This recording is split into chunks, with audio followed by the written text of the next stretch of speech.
What's going down, y'all? It's the Wake Up Crew here to talk some NBA prop bets over on Prize Picks for this Friday, May the 20th, NBA Western Conference Final NBA slate, Dallas versus Golden State.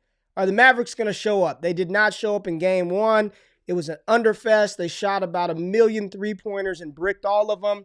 Luka, 7 turnovers, not good. 20 points. I believe he had 7 boards, 4 assists. Wasn't a good game from Luka. Very well-balanced attack from Golden State. Steph Curry, 12 rebounds in that one. And if Dallas is going to continue to shoot the ball from deep like they did, probably a couple of more rebounding opportunities for Steph Curry. I know our model likes the over his rebounds in that department. But Luka, Steph, Clay, Jordan Poole, Draymond Green, where we going? We'll talk about it. Let's get into it right after the intro, baby. For all the high-flying action, take a step back and relax. It's time to count that money, the NBA props. No look any further. You know what time it is. Presented by Prize Picks, NBA props. Let's count that money, man. All right, Jay. So let's pull it up right now, and I want to talk about some points and some low points down here. Mr. Kevon Looney at 5.5 points. Fruit. We like the over. The model likes the over. We'll take a look at what Looney has done, getting about 22 minutes over his last 5 games. We've got him projected for 6.2 points. Nice edge to the over for Kevon Looney. Prop at 5.5. If Dallas is going to continue to jack up a bunch of shots, Golden State, they have quietly turned into like this great rebounding team. It's if you start to look at the data in the numbers, they're rebounding quite well. Looney seems to have a nice little role in this offense this series. I don't think Dallas has anybody that can really handle him down low, and we don't really need him to do much, right? If he can hit a free throw and get 2 putback buckets, you know, we're right in the mix for an over of Kevon Looney's 5.5 points. What do you think about that one, Jay? I really like it. To your point, he's minus 136 on the books right now. So he's projected by the bookmakers to go over. He's averaging 6.5 points against Dallas. And I think the bigger issue for them is that they're pulling Dwight Powell and playing small, even in spite of Kevon Looney still playing minutes. So we kind of expected them to match minutes a little bit. And Golden State's like, nah, we're going to keep beating you up inside with Draymond, with Wiggins playing inside, with Porter playing inside, and ultimately Kevon Looney. So he scored 10 points last game. We've seen him go over this number 4 of his last 8 games. So for me, I do really like this play. And I think there's a very good shot he goes over. Only takes a few buckets, and I like that the bookmakers are in our favor as well. This line could flip if it continues to move the other direction. So do look for that and try to get it early if you do want the Looney 5.5 points. Agreed.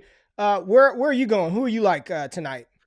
So the guy I like actually isn't on the board right now. It's Spencer Dinwiddie, the 6th man for the Dallas Mavericks. And if you look at his points over the last 3 games, 15, 30 points in the closeout game against Phoenix, and then 17 off the bench against Golden State. And again, there was some blowout factor to there, but he only played 24 minutes. So it's not like he's playing a ton of minutes. And we know that when they're in the game, Spencer Dinwiddie is going to be a major benefactor. And he shot the ball much better than he has in the past. He really struggled early on, but more recently, he's shooting the ball much better, especially against Golden State. He's taking about 12 shots per game. Took 11 last game, made 5. So for me, and then the bigger thing, he's shooting a lot of threes. He shot 7 threes in his last 3 games with 5, 5, and 3 makes in those contests. So again, 12.5 points is what it is on the books right now. He's averaging 14.5 points over his last 5 games. So for me, I get there's a 30-point game, but I think they're going to need Dinwiddie if they're going to be in this contest. So I do really like his points over. We'll see where PrizePicks ultimately gives it to us. They probably give it to us at 12.5, which it is on the books right now, pretty much a neutral line. But if they do give it to us at 11.5 for some reason, then I'd be all over it. But I do like the over because he's projected to go over based on the book line right now. So I do think there's a good shot that he can go over in this game. Yeah, man, we got him projected for 13.3 points in this one. And the thing that I like about Dinwiddie, man, when he comes in, he's not bashful, man. He's getting his shots up. I don't want to say he's developed into the second scorer behind Luka. I still think Jalen Brunson, the shot attempts still warrant him being sort of that second scoring option. But when Dinwiddie's in, you know he's going to get his shots up. And if PrizePicks does give us this at 11.5, Jay, I think you're all over it. I mean, our model likes him. I mean, you see it right here. Our model likes him at 12.5. So if we just change his prop to 11.5, I mean, even more so when the edge changes, I mean, the prop to projection edge bumps up to 15%. So 11.5, definitely in. 12.5. I still like it quite a bit, Jay. I want to talk about another Dallas Maverick, and it's Reggie Bullock, 3-pointers made. 2. PrizePicks is giving us this 2 line again. He hit it in game 1. Again, Dallas took 48 3-pointers. I believe they had 19 3-point attempts, Jay, in the first quarter. They were on pace for 76 3-pointers in that game, I believe it was the number. I don't think they're going to shoot 30% again, 29%, whatever the hell it was they ended up shooting. Reggie Bullock, he's averaging, 2.5 over his last 5 games. We saw, in game 1, got up plenty of shot attempts, hit this number. I love when PrizePicks gives us whole numbers like this. For those of you who may be new, you do not lose the play if your projection ties. So you also have the built-in ability for a push here with Bullock. I don't know what the number is on the books for his 3-pointers made, but 2, every time they give me this in a game with 2 teams that want to shoot the 3-pointers, to shoot the 3-point attempt, I believe, half of Dallas's shots were from beyond the arc. More than half. Yeah, more than half beyond the arc. I like 2 for Reggie Bullock. Yeah, and right to your point, he took 10 threes last game and only made 3 of them, which is fine, right? We want to see a guy who takes a lot of threes if we want to take his 3-point prop, and he's averaging 7.8 against Golden State. Now, this number is 2.5 on the books. It's minus 140 to the under. But, to your point, there's a chance that 2 is very much in play and 3 and his shot of going over is very high. He played 36 minutes last game, even in the blowouts, so which is crazy. And he's a guy who can play upwards of 40 minutes. So you think about his last 3 games, closeout game against Phoenix, he took 11 threes. Closeout game against Phoenix, he took 4 threes. Game before that, he took 11, and then 10 in the first game against Golden State. I don't think he lets off the gas in terms of the 3-point department. And to your point, he only has to make 2 for a push, and he's been hitting more than that, especially recently, averaging, like you said, over 2.5 threes over his last 5 games. So for me, I think this is a great number, especially at 2, and I do really like his shot to go over in this one if he's going to shoot a lot of threes again in this matchup. All right, you got one more for us? Oh man. Okay. Let's talk about Klay Thompson. Let's just talk about it. We won't make it a core play, but we got to talk about it. We got to talk about Klay Thompson, and the main reason why is because with him, it comes down to his threes. And I talked about this last time when we did the video about this game, and Dallas is the best team at limiting the 3-point shot. So if we're going to talk about a guy who kind of relies on the 3 to hit his number, he only hit 1 3 against Dallas last game, and he only took 4. So you think about if this is the series going to kind of play out, he's going to have to rely on the 2 to hit his number. I don't know if he's got a very good shot, even at hitting 20.5. Now, again, Klay is still Klay. He can get hot, but he only had 2 points in the first half, and then he scored 13 in the second half to get to his 15 total. We talked about how we like the under more at 21.5, but it's just going to be tough sledding for Klay. He's just going to get run with a lot of defenders who are taller than him that are lateral. And like I mentioned before, Dallas plays extremely slow, especially when they're up or close. This game was more of a blowout, so it's more of a track type environment as they're trying to come back. But they don't allow a lot of threes, both from an attempt standpoint, from a make standpoint, and from a percentage standpoint.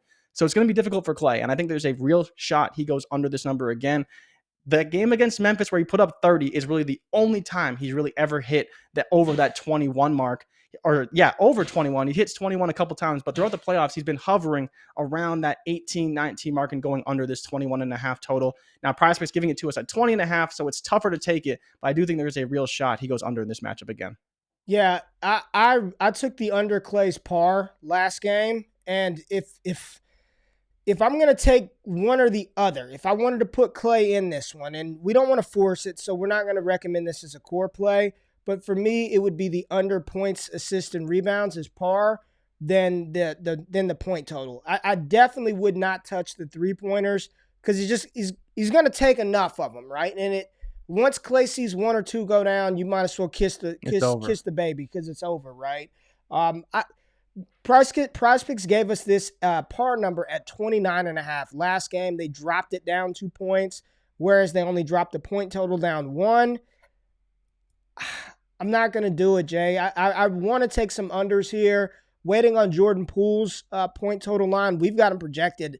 I mean, when we looked at the projections for Jordan Poole, I thought it was wrong. I went to go double check the numbers. I was like, man, he's really not scoring a ton. So this is one, again, I feel you, man. It's a series where I don't want to be too overweight. Like I don't feel good about a lot.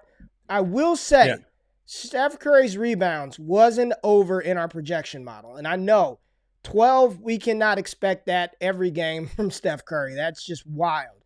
But if Dallas is going to continue to shoot a bunch of long three-pointers, it's just going to give these guards opportunities to grab those long boards.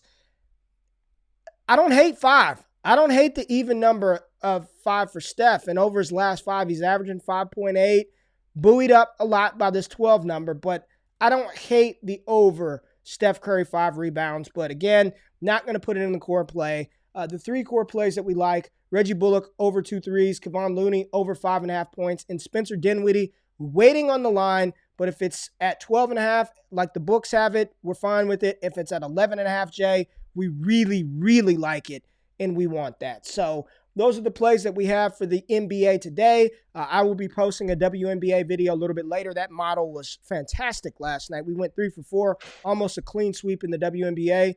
Jay's doing MLB prop picks over on PrizePicks, so make sure you tap into the channel. Look at the comments later. If we find some additional plays with some more edge, we'll post them, talk about it, engage with the people in the comments. Let us know who you're playing. As always, all our picks are data-driven. You saw the model. If you tell, give them hell. And if we fail, do not bail. We'll be back with more plays, more props, more discussions coming at you real soon. Good luck. We out. Enjoy the games tonight.